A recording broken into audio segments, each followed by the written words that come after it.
What's up, guys? So we've got a lower body, upper body day, 2-day training vlog here, Saturday and Sunday.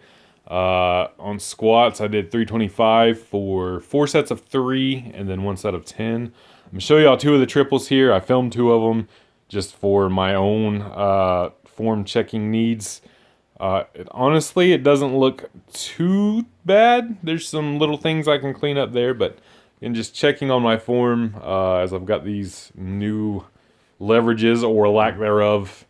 So trying to find a new groove. You can see, you won't see a lot on those angles, but you can see from the front, my left knee is my bad knee, and I still tend to favor shifting my weight over to my right on the concentric part. I've done a lot better over the years of mitigating this, as best I can. But it's one of those things I'm probably going to forever deal with. And it's either, squat with this little minor inefficiency or don't squat at all. And I'm not going to squat at all. Don't let perfection get in the way of being very good, or however that saying goes. Moved on to some deadlifts. Again, still have that strain QL from right before Thanksgiving fresh in my mind. So just up to 405 for a couple singles. It moved, easy because it's only 405. One beltless, one with a belt. I'm a little imbalanced here too. You can see I need to move my left hand in a little bit and or my right hand out, but I think I'm going to opt for moving my left hand in just a hair so it's more balanced. Then I did 315 for 5 doubles, EMOM style, every minute on the minute. And then we moved on to 225 from a very high deficit. I think I did 2 sets of 5 and then a set of whatever I get here, 12 to 15 or something, and I milk out the last eccentric rep. Again, the farther this goes, the less impressive the weights get, but you're building fatigue the whole time, and what you need to use as the workout here goes on, depending upon what movements you select. Obviously, your first sets, your first exercises, etc., affect what you'll do later.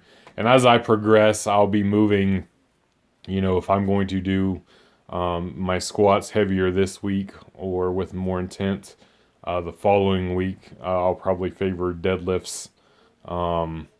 So that may be still a few weeks away, as squats are a lot more comfy on my back still. Again, injuries and all of that sort of thing kind of dictate what you train and how you train it. By the time I got to lunges, I didn't really have to use very heavy weight at all. Super fatigued. I did 4 sets of 5 with each leg, and then a set of 10 to finish her off. I haven't done lunges in quite some time, so again, between being fatigued and not having done the movement in forever, definitely opted on the side of using a very small weight and the SSB.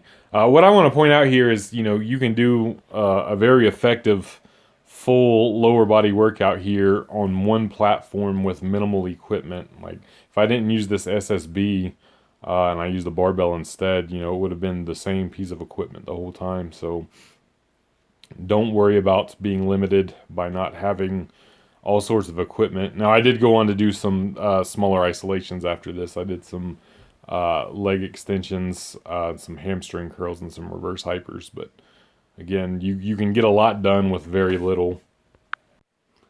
Day 2, upper body, starting with bench press. Did 3 singles, 2 with 405, 1 with 425. Was basically just looking for a nice competition bench press with a good pause, hold at the top, to program off of a training max. And obviously there's more in the tank there, but a training max is a training max. That's all I needed. So it settled on 425. I start prep in a couple weeks for the meet, and that is what I will use to program off of. Did some incline bench afterwards, 335 for an RPE LOL single, 275 for a set of 10, and is it 10? Am I counting? Am I not counting? I don't remember. I think it was 10.